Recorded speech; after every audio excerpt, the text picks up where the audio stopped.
ओम शांति। आज 19 मार्च 2025 के बाबा के अनमोल मधुर महावाक्य सुनेंगे। आज की मुरली में बाबा हम बच्चों को धारणा युक्त बातें बताते हैं, क्योंकि बाबा कहे बच्चे तुम्हें जीते जी इस पुरानी दुनिया से मर जाना है, और जब जीते जी मर जाना है तो उसके लिए कौन सा अभ्यास करना होगा। जितना हो सके देही अभिमानी रहने का अभ्यास करना होगा। सवेरे सवेरे उठकर अच्छा पुरुषार्थ करना है। एक बाप को याद करने का पुरुषार्थ करना है। लक्ष्य रहे कि कोई भी देहधारी की याद न आए। निरंतर बाप और 84 के चक्र को याद करो तो भी बाबा कहे अहो सौभाग्य कहेंगे। ये पुरानी दुनिया, पुराने देह का भान छोड़ते जाना है। तो सुनते हैं आज के बाबा के अनमोल मधुर महावाक्य। ओम शांति। मीठे बच्चे, तुम्हें इस पुरानी दुनिया, पुराने शरीर से जीते जी मरकर घर जाना है। इसलिए देह अभिमान छोड़ देही अभिमानी बनो।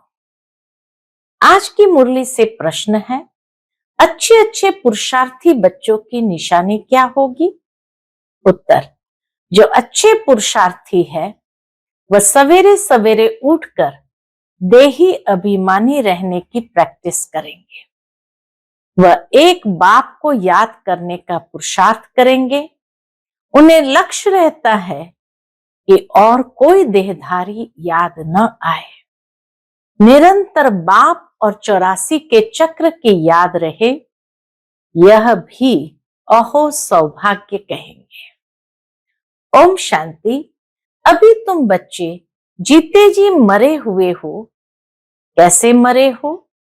देह के अभिमान को छोड़ दिया तो बाकी रही आत्मा। शरीर तो खत्म हो जाता है, आत्मा नहीं मरती।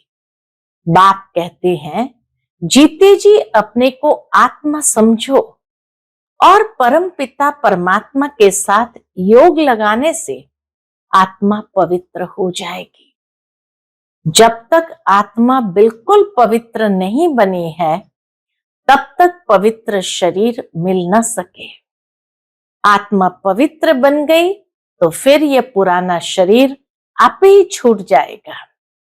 जैसे सर्प की खाल, बाबा के जैसे सर्प अपनी खाल को छोड़ देता है, ऐसे आपे ही ये पुराना शरीर भी छूट जाएगा।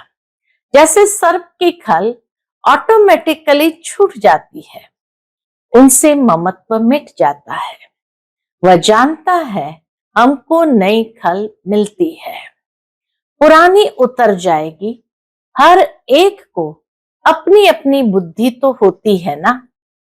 अभी तुम बच्चे समझते हो हम जीते जी इस पुरानी दुनिया से, पुराने शरीर से मर चुके हैं। फिर तुम आत्माएं भी शरीर छोड़ कहां जाएंगी? अपने घर। पहले पहले तो ये पक्का याद करना है, हम आत्मा है, शरीर नहीं। पहले पहले ये बात पक्का याद रखना है, हम आत्मा है, शरीर नहीं। आत्मा कहती है, बाबा हम आपके हो चुके, जीते जी मर चुके। ये आत्मा का बाबा से वार्तालाप है कि बाबा हम आपके हो चुके, जीते जी मर चुके हैं। अब आत्मा को फरमान मिलता है। अब बाबा आत्मा को फरमान देते हैं कि मुझ बाप को याद करो तो तुम तमो प्रधान से सतो प्रधान बन जाएंगे। यह याद का अभ्यास पक्का चाहिए। आत्मा कहती है, बाबा आप आए हैं तो हम आपके ही बनेंगे। आत्मा मेल है न कि फीमेल। हमेशा कहते हैं हम भाई भाई है, ऐसे थोड़ी कहते हम सब सिस्टर्स हैं, सब बच्चे हैं। सब बच्चों को वर्षा मिलना है। अगर अपने को बच्ची कहेंगे तो वर्षा कैसे मिलेगा? आत्माएं सब है भाई भाई। बाप सबको कहते हैं, रूहानी बच्चों मुझे याद करो। आत्मा कितनी छोटी है, यह है बहुत महीन समझने की बातें। बच्चों को याद ठहरती नहीं है। बच्चों की शिकायत रहती है, बाबा आपकी याद ठहरती नहीं है। सन्यासी लोग दृष्टांत देते हैं कि जैसे वो व्यक्ति ने कहा मैं भैंस हूं, मैं भैंस हूं, ऐसे कहने से फिर भैंस बन जाते हैं। अब वास्तव में भैंस कोई बनते थोड़ी है। बाप तो कहते हैं अपने को आत्मा समझो।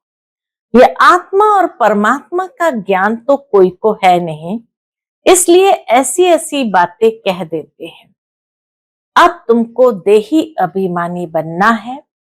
हम आत्मा है, ये पुराना शरीर छोड़ हमको जाए नया लेना है।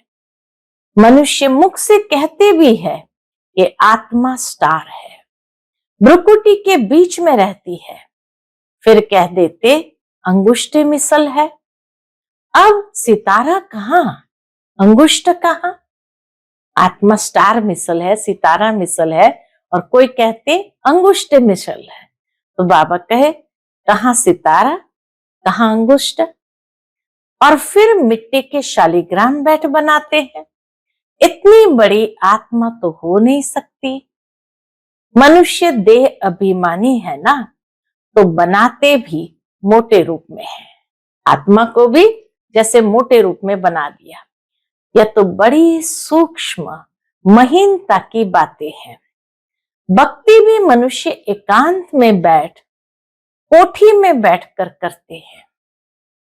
बाबा कहे भक्ति भी मनुष्य एकांत में, कोठी में बैठ करते हैं। तुमको तो गृहस्थ व्यवहार में, धंधे आदि में रहते हुए बुद्धि में यह पक्का करना है, हम आत्मा है। एकांत में बैठ हमें अभ्यास करना है, हम आत्मा है। बाप कहते हैं मैं तुम्हारा बाप भी इतनी छोटी बिंदु हूं। ऐसे नहीं कि मैं बड़ा हूं, मेरे में सारा ज्ञान है। आत्मा और परमात्मा दोनों एक जैसे ही है, सिर्फ उनको सुप्रीम कहा जाता है। ये ड्रामा में नूंद है। बाप कहते मैं तो अमर हूं। मैं अमर न होता तो तुमको पावन कैसे बनाऊं, तुमको स्वीट चिल्ड्रन कैसे कहूं? आत्मा ही सब कुछ करती है, बाप आकर देही अभिमानी बनाती है। इसमें ही मेहनत है। बाप कहते मुझे याद करो और कोई को याद न करो। योगी तो दुनिया में बहुत है। कन्या की सगाई होती है तो फिर पति के साथ योग लग जाता है ना। पहले थोड़ी था, पति को देखा फिर उनकी याद में रहती है। अब बाप कहते हैं माँ में कम याद करो। ये बहुत अच्छी प्रैक्टिस चाहिए। जो अच्छे अच्छे पुरुषार्थी बच्चे हैं वह सवेरे सवेरे उठकर देही अभिमानी रहने की प्रैक्टिस करेंगे। बाबा कहे जो अच्छे अच्छे पुरुषार्थी बच्चे हैं वो क्या करते, सवेरे सवेरे उठकर देही अभिमानी रहने की प्रैक्टिस करेंगे। भक्ति भी सवेरे करते हैं ना, अपने अपने इष्ट देव को याद करते हैं। हनुमान की भी कितनी पूजा करते हैं, लेकिन जानते कुछ भी नहीं। बाप आकर समझाते हैं तुम्हारी बुद्धि बंदर मिसल हो गई है, अब फिर तुम देवता बनते हो। अब यह है पति तमो प्रधान दुनिया, अभी तुम आए हो बेहद के पाप पास। मैं तो पुनर्जन्म रहित हूं। ये शरीर इस दादा का है। बाबा कहे ये शरीर भी इस दादा का है। मेरा कोई शरीर का नाम नहीं, मेरा नाम ही है कल्याणकारी शिव। तुम बच्चे जानते हो शिव बाबा कल्याणकारी आकर नरक को स्वर्ग बनाते हैं, कितना कल्याण करते हैं। नरक का एकदम विनाश करा देते हैं। प्रजापिता ब्रह्मा द्वारा अभी स्थापना हो रही है। यह है प्रजापिता ब्रह्मा मुख वंशावली। चलते फिरते एक दो को सावधान करना है, मन मना भव।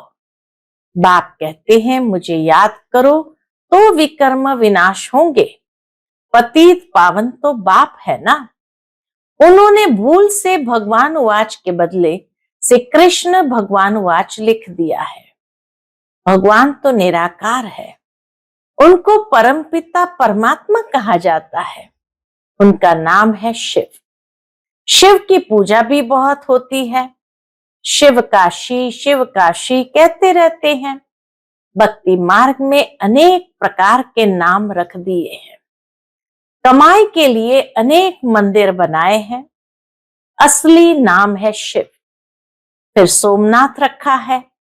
सोमनाथ सोम रस पिलाते हैं, ज्ञान धन देते हैं। फिर जब पुजारी बनते हैं तो कितना खर्चा करते हैं उनके मंदिर बनाने पर, क्योंकि सोम रस दिया है ना।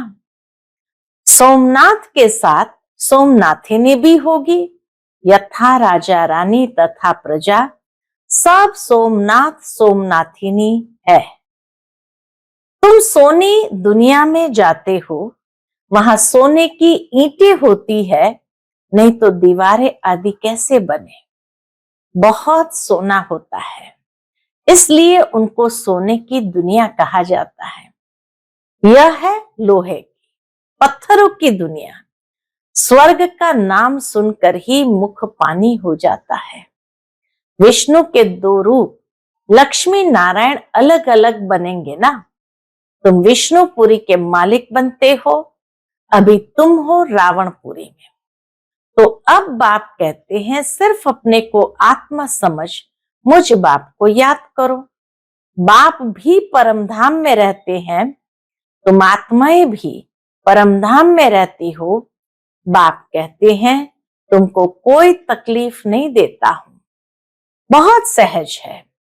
बाकी ये रावण दुश्मन तुम्हारे सामने खड़ा है, ये विघ्न डालते हैं। ज्ञान में विघ्न नहीं पड़ते, विघ्न पड़ते हैं इसमें याद में। याद में ही विघ्न पड़ते, ज्ञान सुनने सुनाने में कोई विघ्न नहीं पड़ते। घड़ी घड़ी माया याद भुला देती है, देह अभिमान में ले आती है, बाप को याद करने नहीं देती है। माया बड़े विघ्न डालती है, बाप को याद करने नहीं देती। ये युद्ध चलती है। बाप कहते हैं तुम कर्म योगी तो हो ही। बाबा कहते तुम कर्म योगी तो हो ही। अच्छा, दिन में याद नहीं कर सकते हो तो रात को याद करो। रात का अभ्यास दिन में काम आएगा। निरंतर स्मृति रहे। जो बाप हमको विश्व का मालिक बनाते हैं, हम उसे याद करते हैं। बाप की याद और 84 जन्म के चक्र की याद रहे तो अहो सौभाग्य। औरों को भी सुनाना है। बहनों और भाइयों, अब कलयुग पूरा हो, सतयुग आता है। बाप आए हैं सतयुग के लिए, राजयोग सिखला रहे हैं। कलयुग के बाद सतयुग आना है। एक बाप के सिवाय और कोई को याद नहीं करना है। वानप्रस्थी जो होते हैं वह सन्यासियों का जाय संग करते हैं। वानप्रस्थ, वहां वाणी का काम नहीं है, आत्मा शांत रहती है, लीन तो हो नहीं सकती। ड्रामा से कोई भी एक्टर निकल नहीं सकता। यह भी बाप ने समझाया है।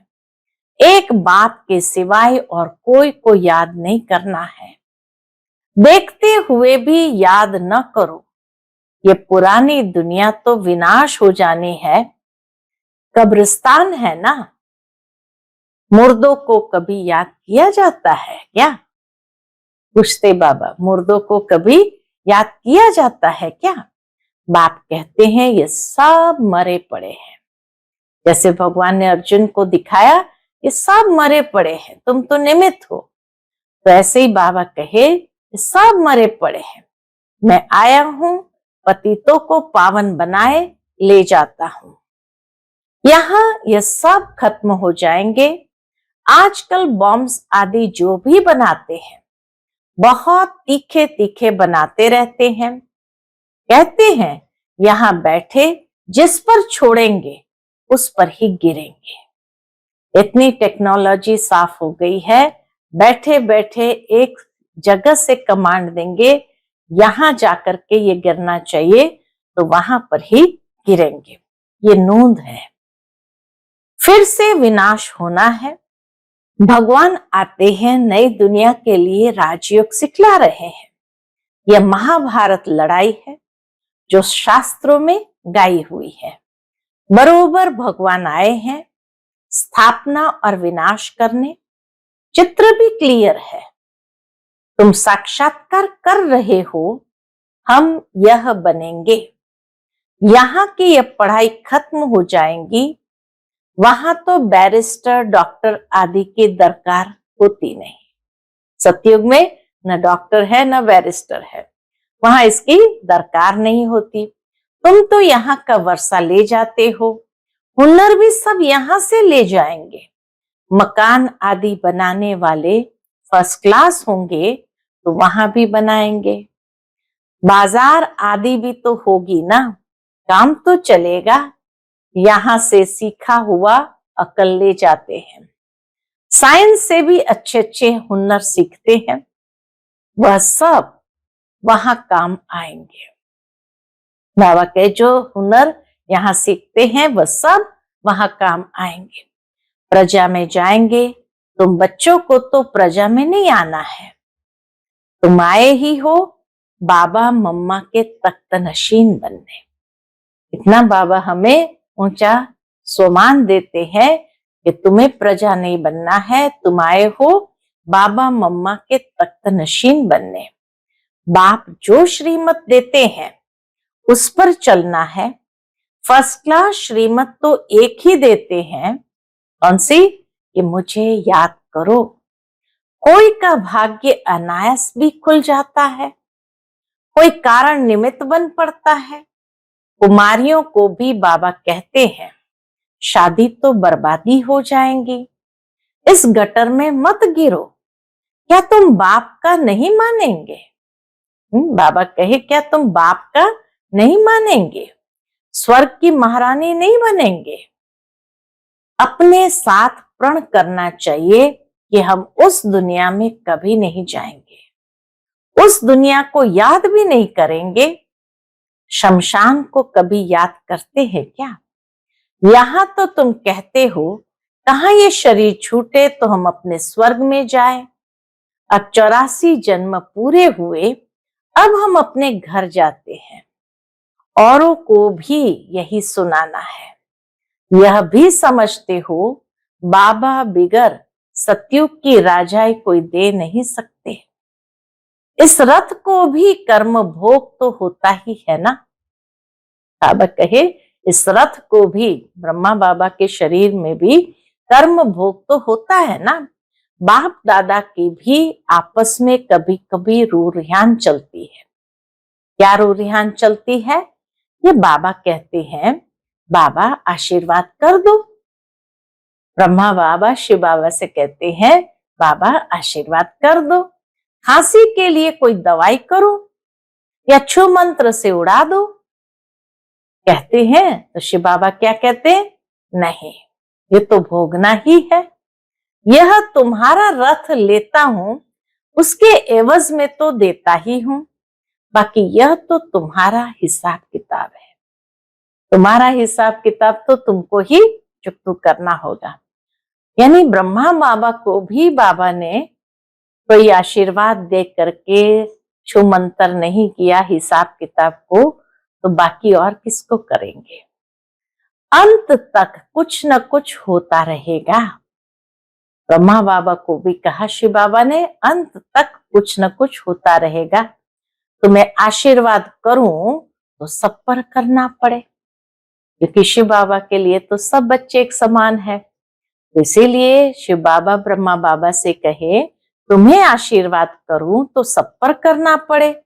आज यह बच्ची यहाँ बैठी है, कल ट्रेन में एक्सीडेंट हो जाता है, मर पड़ती है, बाबा कहेंगे ड्रामा। ऐसे थोड़ी कह सकते हैं कि बाबा ने पहले क्यों नहीं बताया? ऐसा कायदा नहीं है। मैं तो आता हूं पतित से पावन बनाने। बाबा का धंधा ही है पतितों को पावन बनाना। ये बतलाने थोड़ी आया हूं। ये हिसाब किताब तो तुमको अपना चुकतू करना है। इसमें आशीर्वाद की बात नहीं। इसके लिए जाओ सन्यासी के पास। बाबा के आशीर्वाद चाहिए तो जाओ सन्यासियों के पास।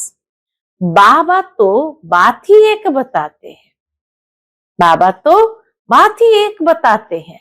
मुझे बुलाया ही इसलिए है कि हमको आकर नर्क से स्वर्ग में ले जाओ।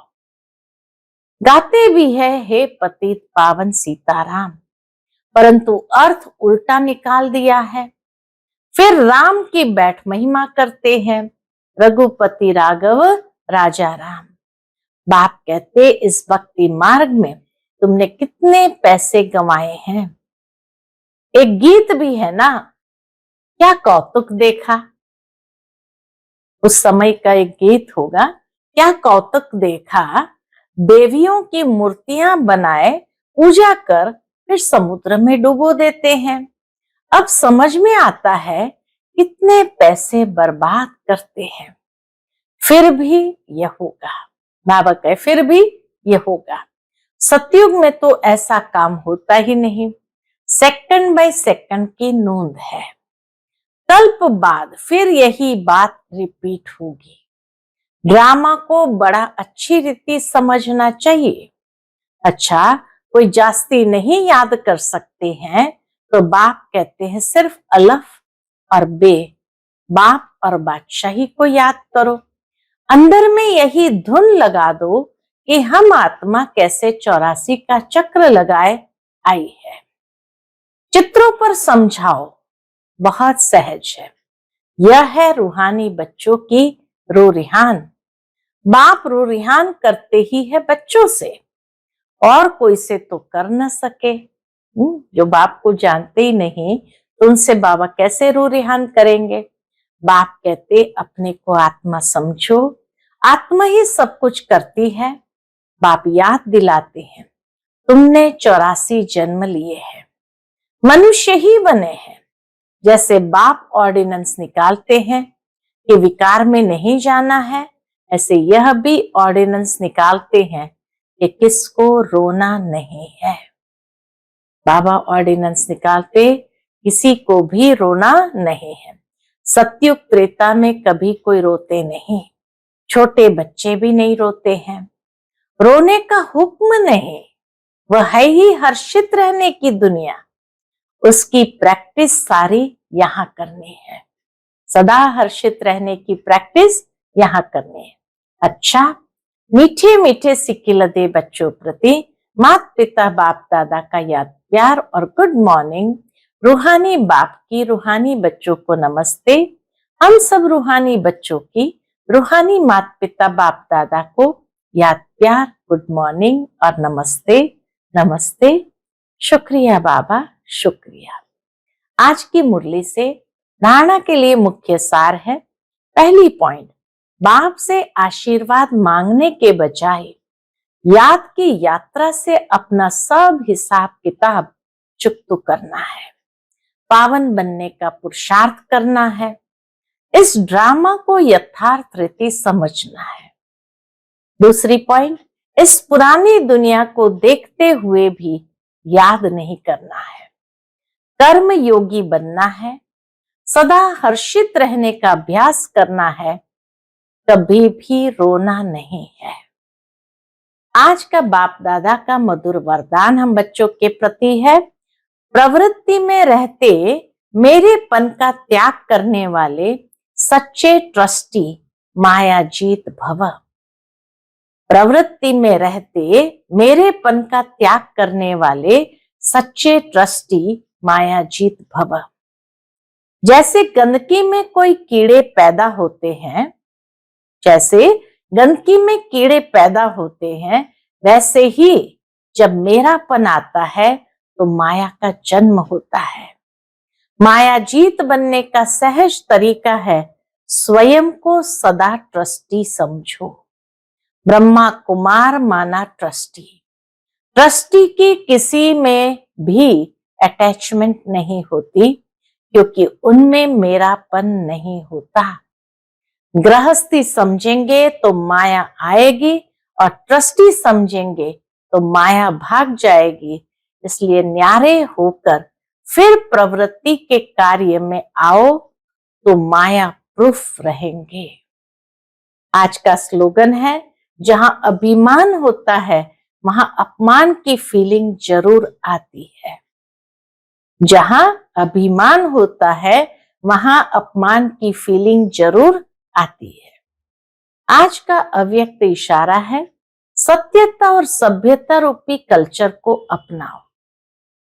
आपकी आंतरिक स्वच्छता, सत्यता उठने में, बैठने में, बोलने में, सेवा करने में लोगों को अनुभव हो, तब परमात्मा प्रत्यक्षता के निमित्त बन सकेंगे। इसके लिए पवित्रता की क्षमा सदा जलती रहे, जरा भी हलचल में न आए। जितना पवित्रता की क्षमा अचल होगी उतना सहज सभी बाप को पहचान सकेंगे। अच्छा, ओम शांति।